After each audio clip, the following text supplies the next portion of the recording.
안녕하세요, 김순열입니다. 오늘은 간헐적 단식에 대해서 이야기해 보려고 합니다. 간헐적 단식 말은 많이 들어보셨죠? 지금부터 간헐적 단식이 도대체 뭔지, 어떤 효과가 있는지, 어떻게 해야 제대로 할 수 있는지 간헐적 단식의 모든 것을 알아보겠습니다. 제가 사실 한 달 전부터 간헐적 단식을 실천하고 있는데요. 지금 4, 5kg는 빠진 것 같습니다. 허리띠 구멍이 하나 이상 줄었고 턱선도 살아나고 있죠. 갸름해진 것 같지 않은가요? 평소 복부팩만 있으시거나 가스가 많이 차시는 분, 혈당이 높아서 고민하시는 분, 고지혈증 있으신 분들께 적극 추천합니다. 제가 할 수 있다면 여러분 누구나 가능합니다.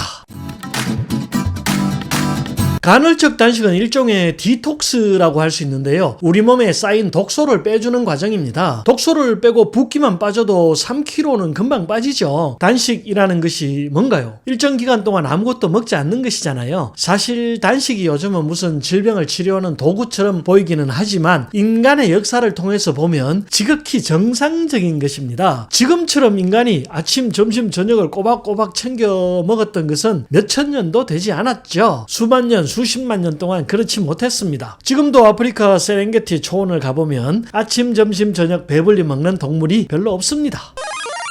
음식을 먹지 않으면 어떻게 되나요? 굶어 죽나요? 단기간 동안은 먹지 않는다고 해서 죽지는 않습니다. 우리 몸의 에너지 대사가 변할 뿐이죠. 음식을 먹지 않으면 우리가 사용하는 에너지를 저장된 영양분으로부터 가져옵니다. 특히 저장된 지방을 소모하게 되는 거죠. 미인은 잠꾸러기라는 말이 있습니다. 다시 생각해보면 잠꾸러기랑 미인이 무슨 상관인가요? 이상하죠? 하지만 말입니다. 우리가 자는 동안은 음식을 먹지 않잖아요. 일종의 단식 상태가 되는데요. 이때 지방을 소모합니다. 그래서 잠을 푹 자게 되면 몸에 지방이 쌓이지 않게 되고 독소가 제거되고 몸매가 좋아지고 건강이 더 좋아질 수 있는 거죠. 미인이 아니라 건강한 사람이 되는 겁니다. 반대로 불면증 있으신 분들 보면 야식을 엄청 좋아합니다. 잠을 자지 않으니까 배가 계속 고파지는 거죠. 그래서 잠을 잘 못 자면 살이 더 잘 찌고 당뇨병, 고지혈증, 고혈압 같은 대사증후군도 더 악화되는 것이죠. 여러분은 하루 몇 끼 드시나요? 체중이 늘고 있나요? 줄고 있나요? 댓글에 남겨주십시오. 좋아요도 부탁드립니다. 간헐적 단식을 한다고 해서 아예 아무것도 먹지 않는 것은 아닙니다. 유동식은 먹어도 되죠. 물은 충분히 마셔야 하고요. 허브차나 녹차, 심지어 커피를 마셔도 됩니다. 대신 설탕이나 프림은 넣으면 안 되겠죠. 자신의 몸과 상황에 맞게 하시면 되는 겁니다. 나는 배고픔을 전혀 참을 수 없다. 이런 분들은 사골이나 곰탕 국물을 드셔도 되고 커피에 우유 조금 타서 드셔도 무방합니다. 가벼운 스프나 죽 종류 드셔도 좋겠죠. 제가 진료를 하다 보면 살을 빼려고 오시는 분들도 많지만 의외로 살이 빠져서 오시는 분들도 굉장히 많습니다. 주로 위장 내시경 후에 위축성 위염과 장상피 화생 진단을 받으신 분들인데요. 이게 다음 단계가 위암이라고 하니까 덜컥 겁을 먹으시고 제일 먼저 식사량부터 줄이십니다. 그래서 19분은 체중이 빠져서 오시죠. 이게 무슨 말인가요? 그렇죠. 살은 안 먹으면 무조건 빠진다는 겁니다. 우리가 살찌는 이유는 많이 먹기 때문이죠. 더 구체적으로 말하면 너무 자주 먹기 때문입니다. 하루 3끼 밥만 먹으면 의외로 살이 잘 찌지 않습니다. 끼니 중간중간에 간식을 계속 먹기 때문에 찌는 거죠. 간식만 끊어도 살은 금방 빠집니다. 한때 미국에서 다이어트를 위한 혀 수술이 유행했었는데요. 자신의 혀의 우표 크기의 이물질, 패치를 꿰매버리는 거죠. 이렇게 하면 혀가 아파서 음식을 잘 못 먹게 된다고 하네요. 굉장히 직관적인 방법이긴 합니다. 한 달에 5에서 10kg는 쉽게 빠진다고 하네요. 당연히 못 먹으니까 빠질 수밖에 없죠. 대신 염증 같은 부작용 때문에 한 달밖에 못 한다고 합니다. 효과가 지속되는지는 의문이죠.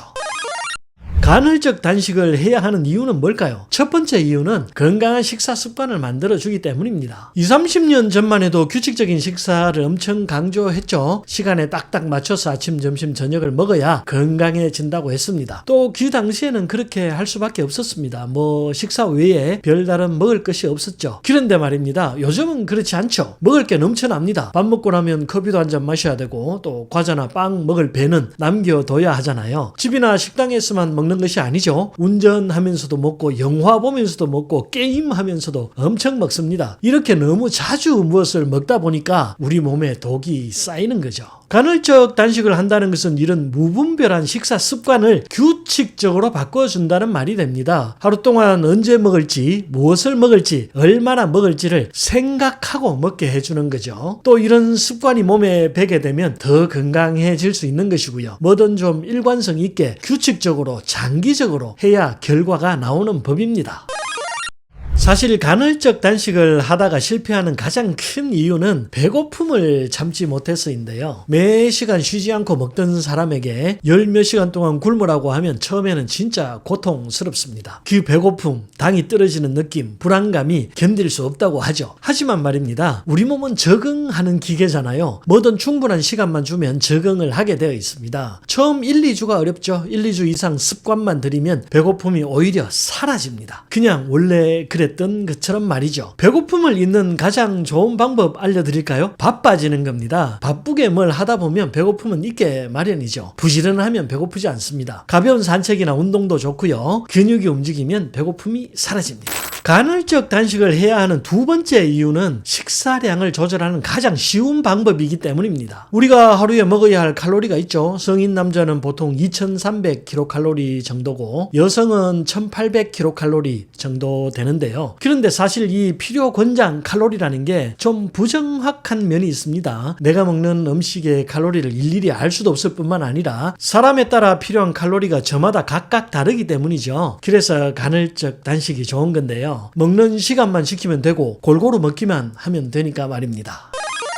간헐적 단식을 해야 하는 세 번째 이유는 가장 자연적인 식사 방법이기 때문입니다. 에너지가 필요할 때는 먹고 에너지가 필요 없을 때는 먹지 않는 것이죠. 저장된 에너지가 많으면 더 이상 먹지 않아도 되는 그런 식사 방법입니다. 몸에 지방이 가득 쌓여 있는데 그것을 무시하고 계속 음식을 먹는 것이 잘못된 것이죠. 배가 고파야 저장된 에너지인 지방을 사용하게 되는 겁니다. 지방을 에너지로 사용하게 되면 배고픔도 점점 없어지게 되죠. 우리 몸이 내부 에너지와 외부 에너지 사이에 균형을 스스로 찾아가는 겁니다. 이제 간헐적 단식 어떻게 하는지 알아볼까요? 보통은 14시간에서 16시간 정도 금식을 하는 건데요. 저녁 식사 후에 다음날 점심 식사 전까지 금식을 하는 겁니다. 저녁을 오후 7시에 먹었으면 14시간 후는 언제죠? 다음날 아침 9시가 되는 것이죠. 16시간 후면 오전 11시가 되는 것이고요. 뭐야, 그냥 저녁 야식만 안 먹으면 되는 거야? 너무 쉽지 않나요? 그런데 이것조차 지키기가 힘든 것이 현실입니다. 보통 간헐적 단식은 세 가지 방법이 있습니다. 16대 8 단식이라고 해서 하루 16시간 정도 단식하고 8시간 동안 음식을 먹는 것이 있고요. 격일 단식이라고 해서 하루는 금식하고 또 하루는 정상적인 식사를 하는 방법도 있고요. 세 번째 방법은 요일 단식인데요. 일주일에 2, 3일 정도 단식을 하고 나머지 4, 5일은 정상적으로 음식을 먹는 것이죠.